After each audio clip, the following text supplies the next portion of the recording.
Mr. Parker, you're claiming the defendant caused significant damage to your pickup truck during a gathering at your residence? Is that correct? Yes, Your Honor. Substantial damage to my truck bed and rear bumper. And Ms. Henderson, you're saying this damage never occurred? Or that you weren't responsible?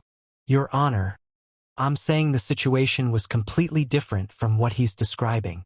Were you at Mr. Parker's property on the evening of June 15th?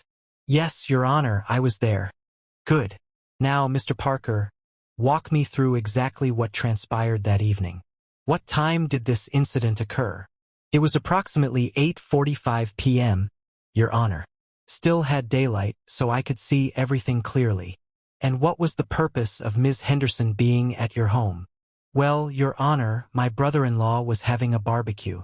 He lives next door to me, and the party kind of spilled over between our yards. There were probably 20 or 30 people there throughout the evening. I see. Continue. So I had parked my truck in my driveway, away from where people were gathering. I specifically didn't want anyone near it because it's a brand new vehicle. I've only had it 3 months. What happened next? About halfway through the evening, some kids started playing with water balloons. They were running around, throwing them at each other, having fun. Nobody had a problem with it initially. Go on. Then one of the kids threw a balloon that went way off target. It sailed over the fence into my neighbor's yard on the other side. That neighbor has 2 large Rottweilers, and apparently the balloon startled them. They started barking like crazy, and somehow they got through a gap in the fence. These dogs came into your yard. Yes, Your Honor. 2 full-grown Rottweilers running and barking. Now, I know these dogs. They're actually pretty gentle despite their size. But people at the party didn't know that. Suddenly you had 30 people scattering in every direction. And Ms. Henderson? She ran straight for my truck. Before I could say anything, she climbed right into the bed of my pickup. But she didn't just stand there carefully. She was jumping around, stepping on the sides, grabbing onto my tool rack. Did you tell her to get down? Immediately, I was yelling, "Get out of my truck! Get down from there!" But she stayed up there for a good 3 or 4 minutes until someone got the dogs back through the fence. What damage did you discover? The bed liner has multiple cracks. The rail on the driver's side is dented in 2 places. And my tool rack, which was professionally installed, is completely bent. One of the crossbars is actually broken. Do you have documentation of this damage? Yes, Your Honor. I took photographs the next morning when I could see everything properly, and I got 3 estimates for repairs. Judge Martin turned her attention to the defendant. Ms. Henderson, it's your turn. Tell me your version of these events. Your Honor, first of all, yes, there were dogs, and yes, people were scared. But I need to explain something about my situation. I'm listening. I have a medical condition. I have severe dog allergies, and I also have asthma. When those dogs came running into the yard, it wasn't just fear. I literally couldn't breathe properly. I was having an allergic reaction just from being near them. So you needed to get away from the dogs? Exactly, Your Honor. The truck was the closest elevated surface. It was either that or run into a stranger's house. I made a split-second decision to protect my health. Did you ask permission to get into the truck? There wasn't time, Your Honor. I was having trouble breathing. Mr. Parker is acting like I was doing gymnastics in his truck bed, but I was trying to stay as still as possible while having an asthma attack. Were you wearing shoes? Yes, Your Honor. I was wearing regular sneakers. Did you grab onto anything? I held onto the tool rack to steady myself because I was shaking. I have an inhaler, and I was trying to get it out of my purse while standing there. Judge Martin leaned back in her chair, studying both parties carefully. Mr. Parker, may I see your evidence, please? Photographs and repair estimates. The plaintiff approached and handed over his phone along with several printed documents. Judge Martin scrolled through the images methodically, her expression unreadable. These photographs show distinct damage. Multiple stress cracks in the bed liner, visible dents in the rail, and this tool rack is clearly compromised. She looked at the estimates. You have 3 quotes here ranging from $1,850 to $2,400. Why are we here for $2,100? Your Honor, I took the middle estimate. I thought that was fair. I didn't go for the highest one. Ms. Henderson, do you have any evidence to present? Any photographs from that evening? Any medical documentation of your allergies or asthma? Your Honor, I didn't think to take pictures. It was a party. But I do have my medical records showing my conditions. May I see them? Ms. Henderson pulled out her phone and showed several documents to the judge. These records confirm you have documented allergies and asthma. That's legitimate. Judge Martin paused, then continued. However, Ms. Henderson, I need you to understand something very important. Yes, Your Honor? Having a medical condition does not give you carte blanche to damage other people's property. If you were genuinely in medical distress, there were other options available.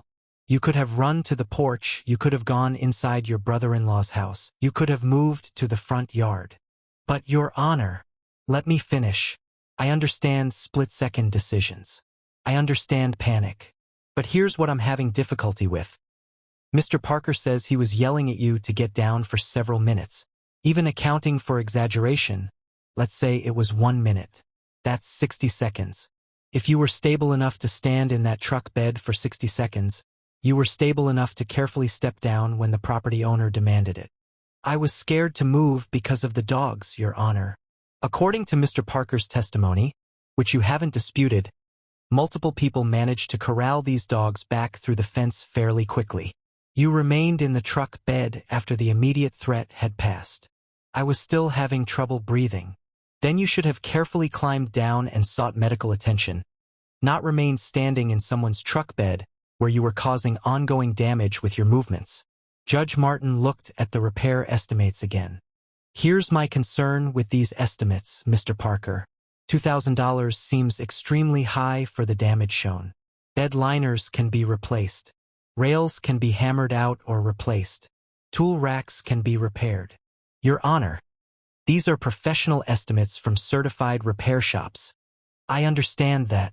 I also understand that repair shops often provide estimates that include additional work or premium parts. This is a 3-month-old truck. Everything is going to be priced at new vehicle rates.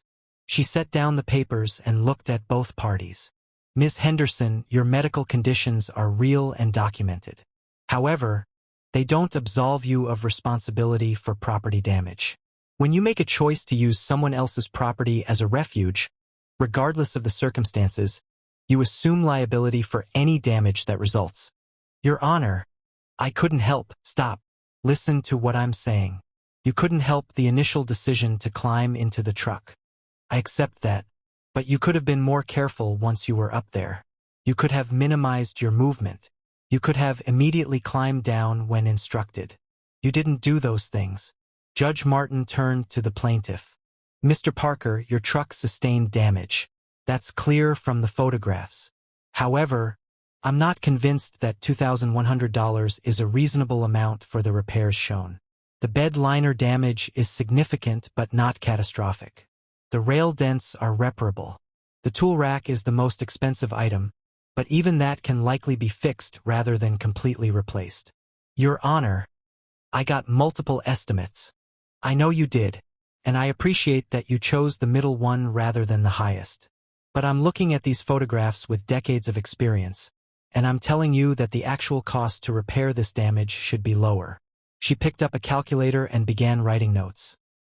The bed liner replacement should run approximately $300 to $400 at a reasonable shop. Rail repair, if done properly, should be $200 to $300. The tool rack is your biggest expense. A quality replacement rack would be around $600 to $800, but repair might be possible for $300 to $400. She looked up at both parties. Ms. Henderson, do you dispute that you caused this damage? Your Honor, I was trying to save my health. That's not what I asked. Do you dispute that your actions resulted in this damage to Mr. Parker's truck? Yes or no? Ms. Henderson hesitated, then answered quietly, No, Your Honor. I don't dispute that damage occurred. Good. Because the photographs clearly show damage that was not present before you climbed into that truck bed. Mr. Parker kept his vehicle away from the party specifically to avoid damage. You brought the damage to his truck by choosing to use it as a platform. Judge Martin made some final calculations on her notepad. Here's my ruling. Ms. Henderson, you are liable for the damage to Mr. Parker's vehicle. Your medical emergency provides context for your actions, but it doesn't eliminate your responsibility. Mr. Parker has a right to have his property restored to its previous condition. However, Mr. Parker, I'm not going to award you the full $2,100 you're requesting. Based on the photographic evidence and my assessment of reasonable repair costs, I'm awarding you $1,450. That should adequately cover the necessary repairs at a fair market rate. Your Honor, Mr. Parker started. That's my ruling. You can choose to get additional estimates, you can shop around for better prices, but $1,450 is what you're receiving from this court. If you want to spend more than that on premium repairs, that's your choice. But Ms. Henderson is only responsible for reasonable restoration costs. She looked at Ms. Henderson. You should consider yourself fortunate. If this had been a more expensive vehicle, or if you had caused more extensive damage, you'd be looking at a much larger judgment. I'm taking your medical situation into account in my assessment of the damages. Thank you, Your Honor, Ms. Henderson said, though she looked unhappy. Don't thank me. Pay the judgment. And in the future, recognize that your medical conditions require you to be prepared. Carry your inhaler where you can access it immediately. Know your surroundings. Have an exit plan. Don't assume you can use other people's property as your personal safety zone without consequences. She turned back to Mr. Parker.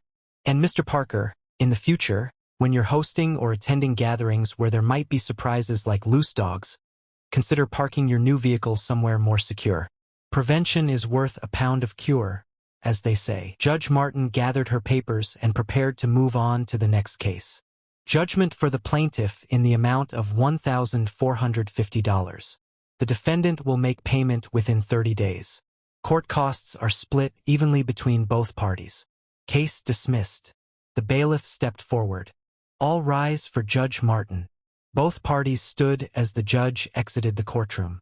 Mr. Parker looked moderately satisfied despite not receiving his full claim. Ms. Henderson appeared resigned to the judgment. As they filed out of the courtroom, the bailiff handed each of them copies of the official judgment. Outside in the hallway, Mr. Parker's brother-in-law was waiting. How'd it go? He asked. Got most of what I needed, Mr. Parker replied. Enough to fix the truck properly. Ms. Henderson walked past them without making eye contact, already on her phone, presumably calling someone about the judgment. The next case was called, and the courtroom machinery continued its daily work of resolving disputes, one case at a time. End of case.